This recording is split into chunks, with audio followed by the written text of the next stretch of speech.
Em nome do Pai, do Filho e do Espírito Santo. Amém.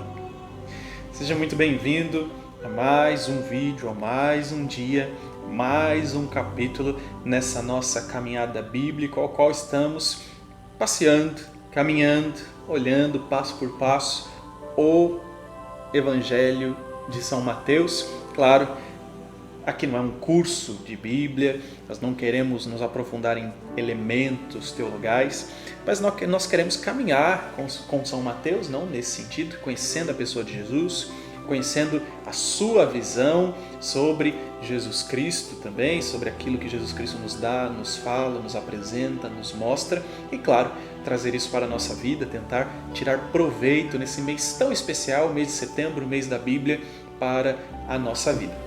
E hoje, neste quinto vídeo, estamos no capítulo 5 do Evangelho de São Mateus. Como eu bem disse já nos vídeos anteriores, do capítulo 3 ao capítulo 7 é um bloco dentro do Evangelho de São Mateus, bloco que é chamado de Sermão da Montanha.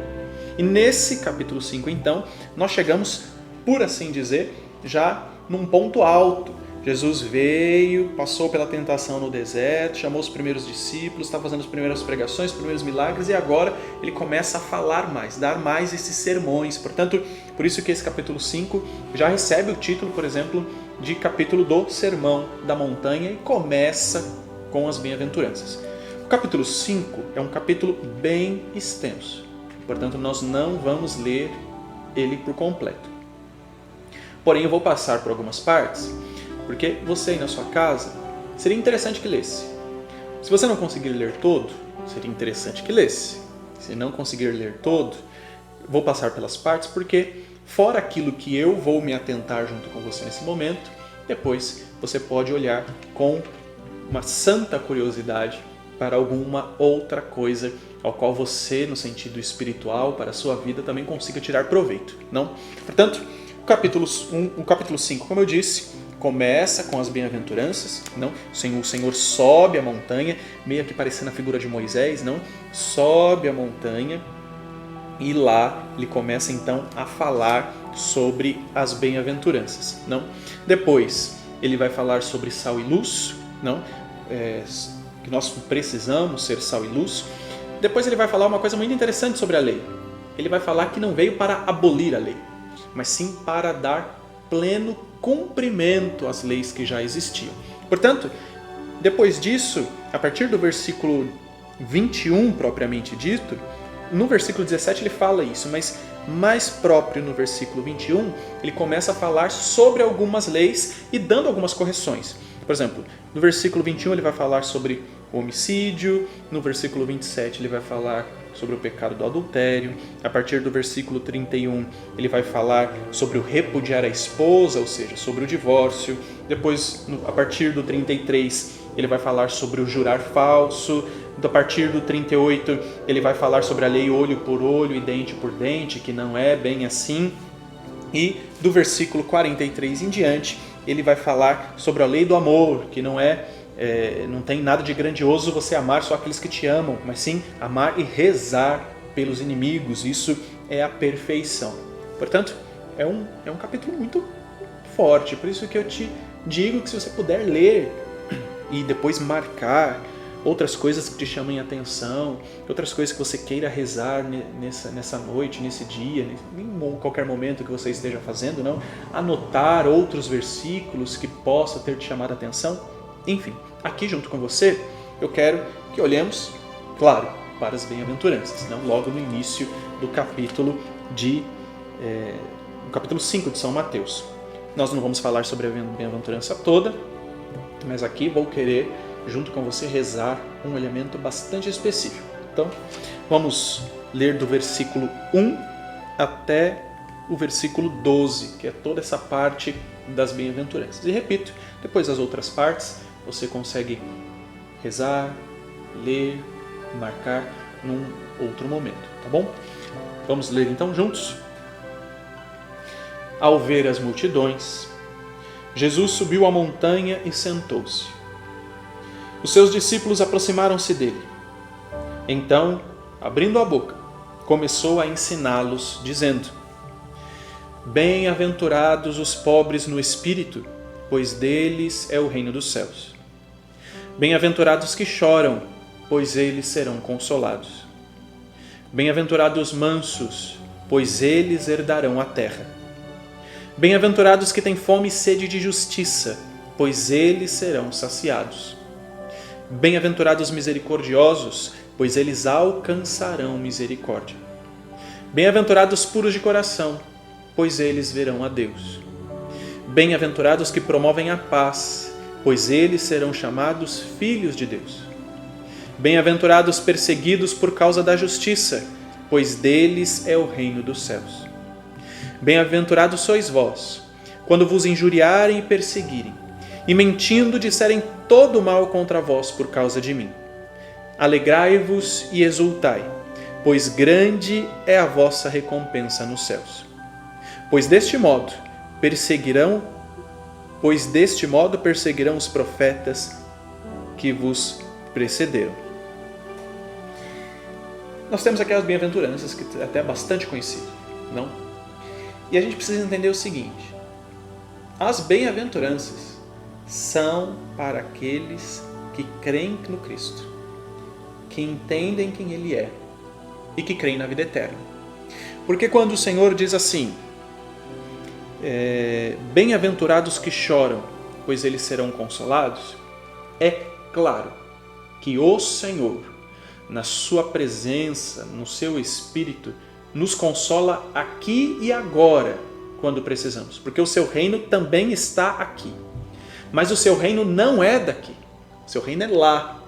Portanto, quando ele diz que bem-aventurados que choram, pois eles serão consolados, o que o Senhor está falando é o seguinte: olha, bem-aventurado você, por causa da sua fé, por causa da sua índole, por causa da sua verdade, por causa da sua justiça.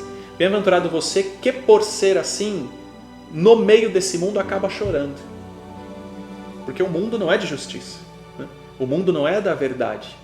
Portanto, bem-aventurado você que chora, porque um dia, e esse dia chegará, o próprio Deus será o nosso consolo. Entende? Pois a gente podia pegar outro, por exemplo, bem-aventurados os misericordiosos, pois eles alcançarão misericórdia. Porque neste mundo, que não é nada misericordioso, aqueles que são misericordiosos parecem que são os bobos, não? Parece que são meio doidos nesse sentido. Mas bem-aventurados sois vós, neste mundo que é misericordioso. Porque lá, nós encontraremos misericórdia. Portanto, as bem-aventuranças precisa sempre ser lido nessa dinâmica, entende? Naqueles que creem na vida eterna. É olhando para lá. O consolo será lá. O prêmio será lá. Aquilo que o Senhor nos promete é lá. Neste mundo, que é totalmente ao contrário dos valores que o Senhor nos apresenta, é uma batalha no meio. Mas bem-aventurados sois vós, que batalha, que crê, que vive a misericórdia, que vive a justiça, que é manso, que é puro, que é perseguido.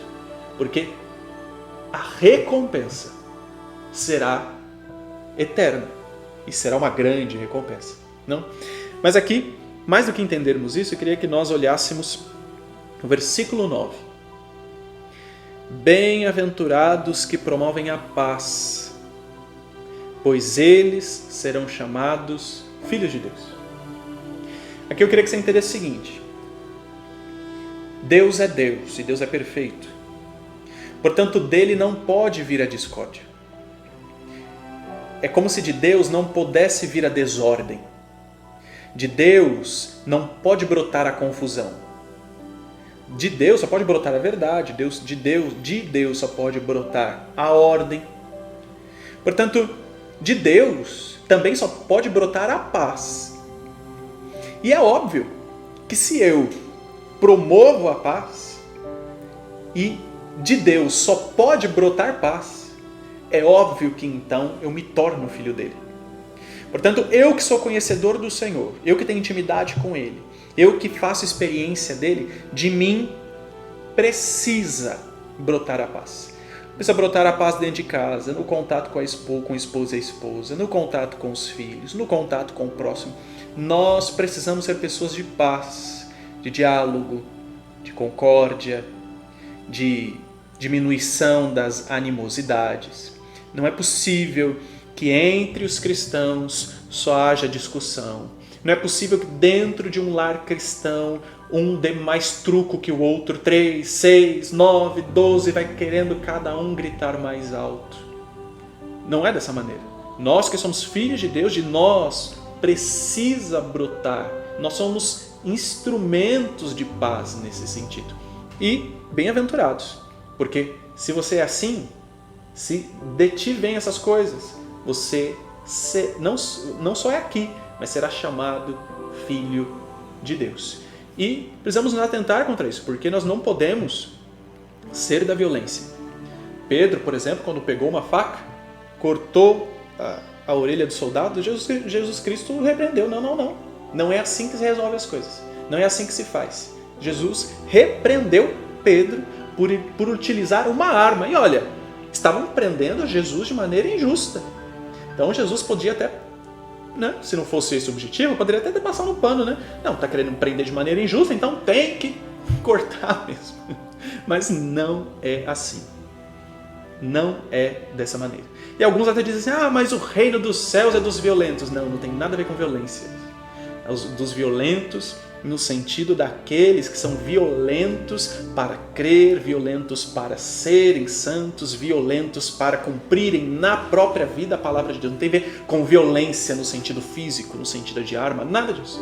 Portanto, nós precisamos ser da paz. As nossas casas precisam ser lugares de paz, de diálogo.